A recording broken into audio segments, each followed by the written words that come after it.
Hello everybody, and thanks for coming by. Today I have a little 4x4 canvas for you, and this was one of the first projects that we were given to do as part of the creative crew of Canvas Corp Brands. They sent us these natural untreated 4x4 stretch canvases, and I have to admit I was a little intimidated by it because I'm so used to working with a treated canvas, i.e. it's got gesso or something on it to seal it. So I wasn't sure what to do, so I thought, well, I'm just going to take a stab at this with some Tattered Angels Glimmer Mists and some of the high impact paint. And I gotta say, I like the result because the sprays absorb into the natural canvas and give you a little bit of a softer look than they would on a treated surface, so I really liked that. I used 2 or 3 colors here as the base. I didn't want a whole lot because I knew what I was going to put on top of this was going to obscure most of it anyway.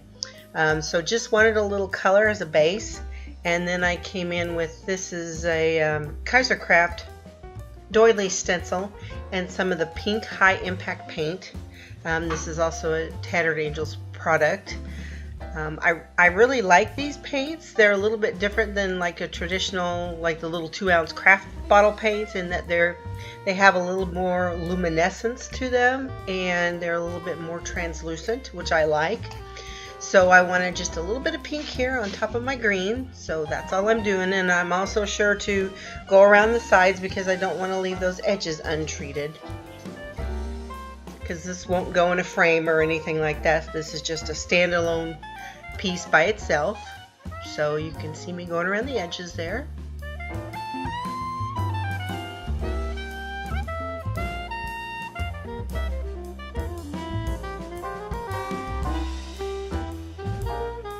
And of course I'm drying everything in between. I cut a lot of that out so you guys don't have to suffer through the cleanup and the drying with me. Here I'm making one of my scrunchy ruffly flowers. Haven't done this in a while, but this used to be a staple for me. I've just taken some ivory lightweight cardstock and punched out 5 scallop circles. Then I punched a hole through the middle of those, and I sprayed them with some water to soften up the cardstock so that I could scrunch them all up. Then I'm going to take a decorative brad. It doesn't even have to be anything that matches because you're never going to see it anyway. And I'm going to put all these layers onto that brad and then fluff those or scrunch those layers back up again. And it kind of gives you a bit of a cottage rose or a carnation feel to it. You can use any size scallop circle. You can use numerous sizes. You can use gradiated sizes if you want to. It makes a great little easy little flower if you don't have any already. I'm just hitting the edges here with some archival ink in Rose Madder,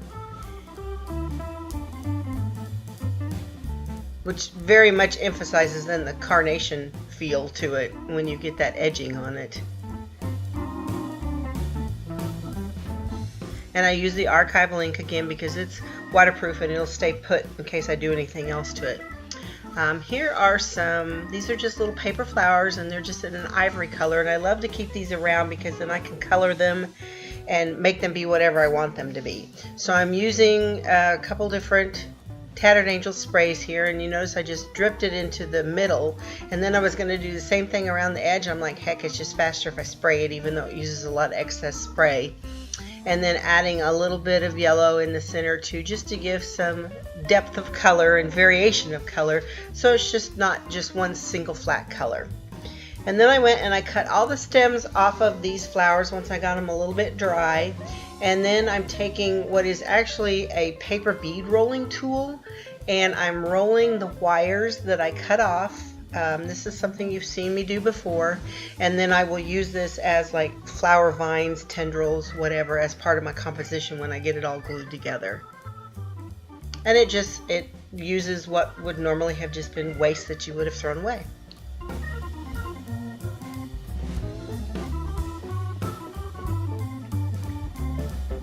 And I fired up the old glue gun. You don't see me use the glue gun a whole lot, but in this instance it was, for me, the best option.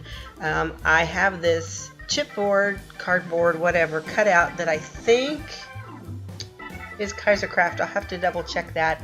And then I'm just backing it with some off-white lace that I had on a roll. One of those rolls that they have like in the dollar bins at Joann's or whatever.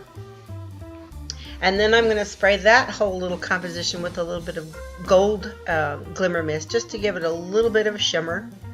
I didn't go too overboard on the shimmer on this one, like you've seen me do in the past. But, you know, gotta have a little bit of shine. Now this is another high impact paint. This is the white metallic, and I'm watering it down a little bit and taking the fan brush just to get a little bit of some white splatters. I'm still learning how to do this with the fan brush. I don't know that I like it. Normally you see me in the past do this with my little baby toothbrush. I still prefer that because I can control it better. It seems like when I use a brush, I get splatters everywhere I don't want them instead of on the surface where I want them. So, work in progress. Alright, so I'm going to attach my focal image here with some foam adhesive tape. And then I'm going to start gluing all my flowers in place. Pretty straightforward.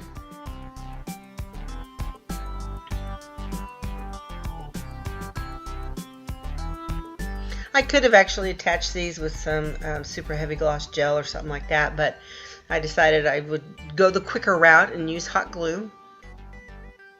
And I actually managed to not burn myself too bad through this whole project, so that's a plus. And there I'm gluing in those little wires that I curled up. I actually lost one in the process. There were 5 of them and I only had 3 or 4 left, so I don't know where the other one went. I'll find it someday when I clean off my work table.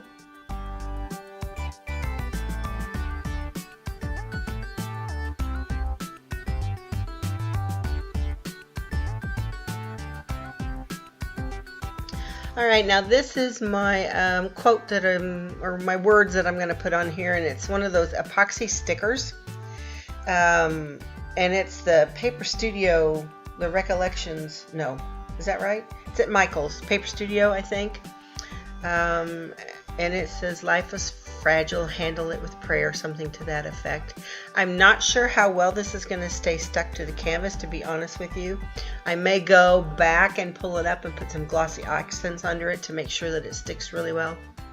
Then these are just some stick-on swirly pearly things.